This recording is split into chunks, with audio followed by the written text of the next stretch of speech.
Okay, parable number 7. The man who inherited a voice. On the father's complex. A man inherited his father's farm.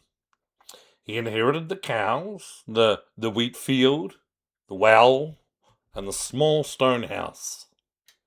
He inherited the bad eastern boundary and the good western soil. He inherited the debt at the merchants, which he paid off within the year.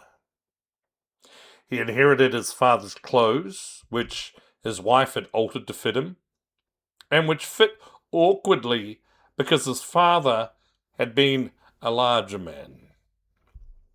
He inherited, in some unspoken way, the silences of the village towards his father, the small grudges no one would name, the old kindnesses no one would mention. He was a good man, and he ran the farm well. He did not know in the first year he had also inherited his father's voice. He discovered this when he spoke to his own son. His son had been 5 when the grandfather died. The boy had loved the grandfather.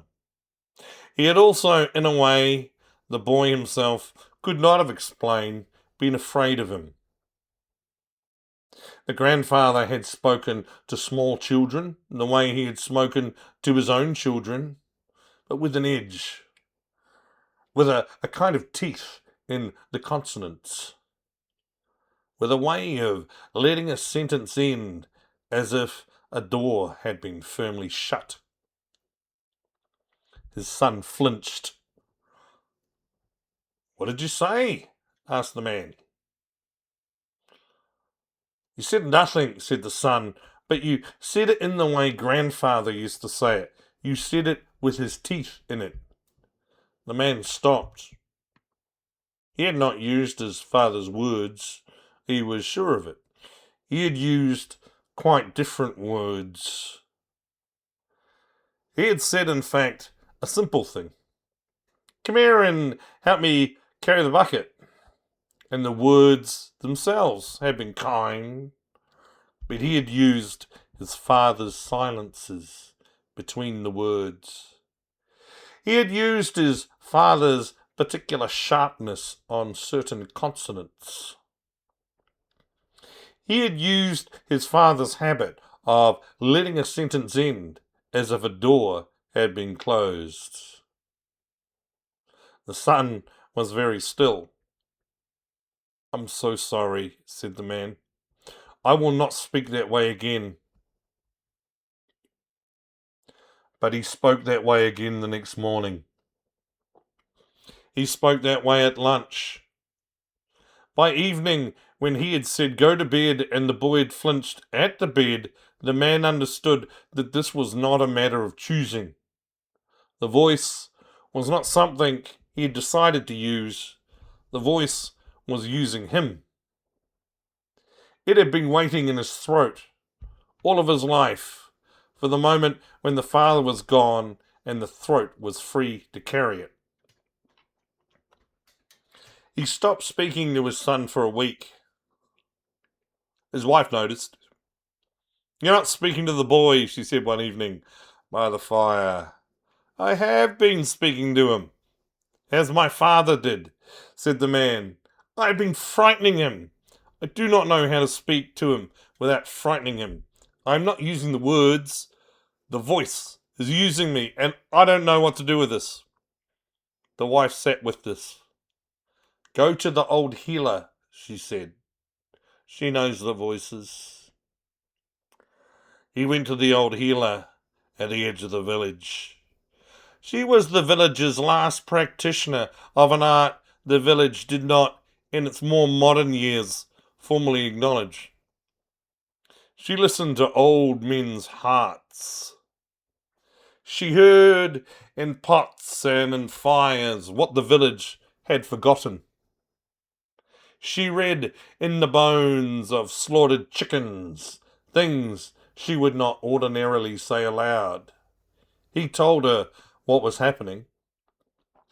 The healer looked at him a long time. She was very old. She had known his father.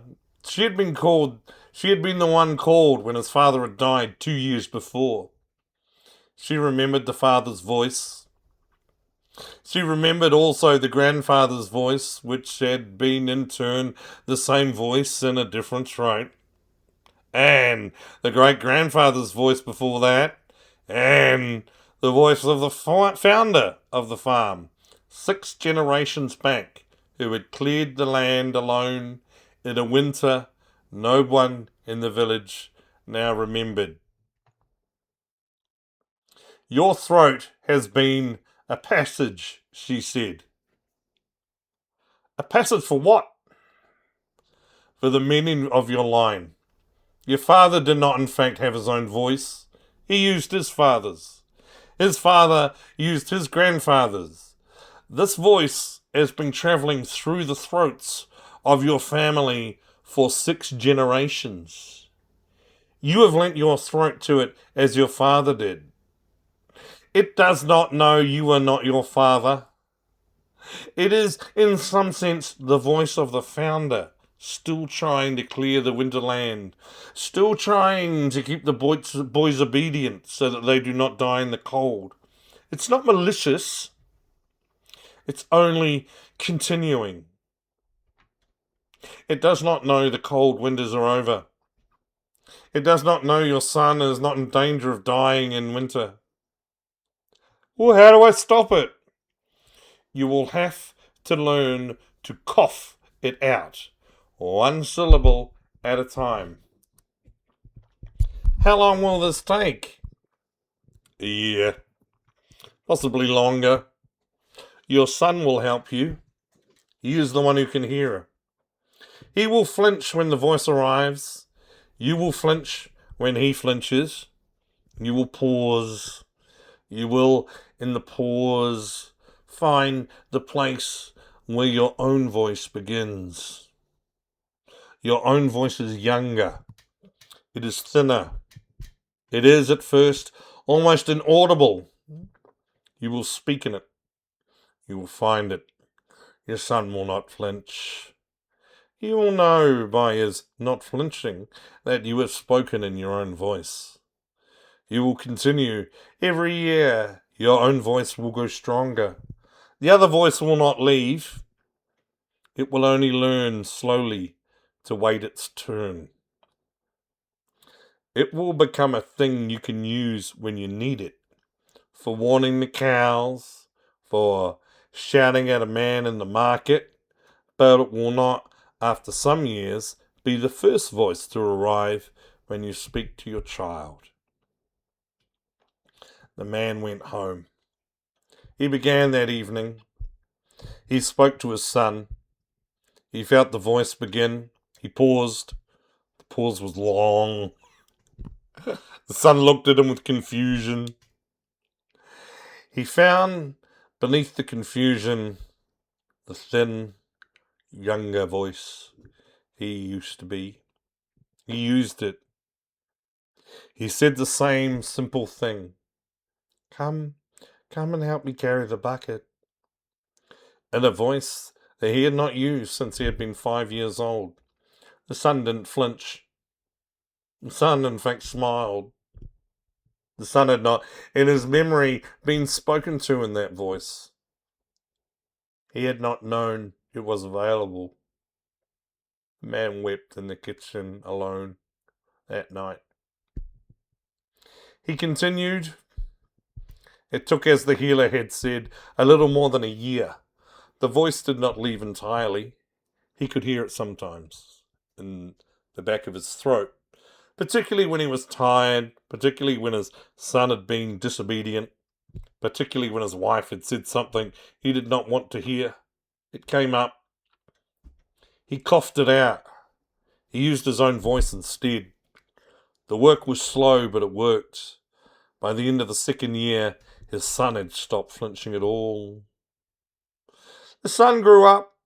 He inherited the farm in his own time. He did not, when he had his own son, hear it the voice. The voice had been by then coughed out of the family. It had returned presumably to the founder, who lived now only in the cleared land itself, the winters long over. And the moral: the dead use the living throats they were given. The voice is older than your father.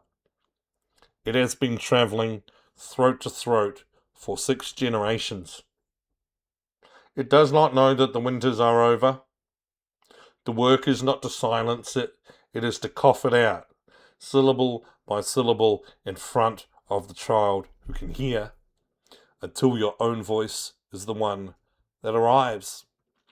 It takes a year. The child does not flinch when you have done it. The voice in time returns to the founder, and the cleared land remembers.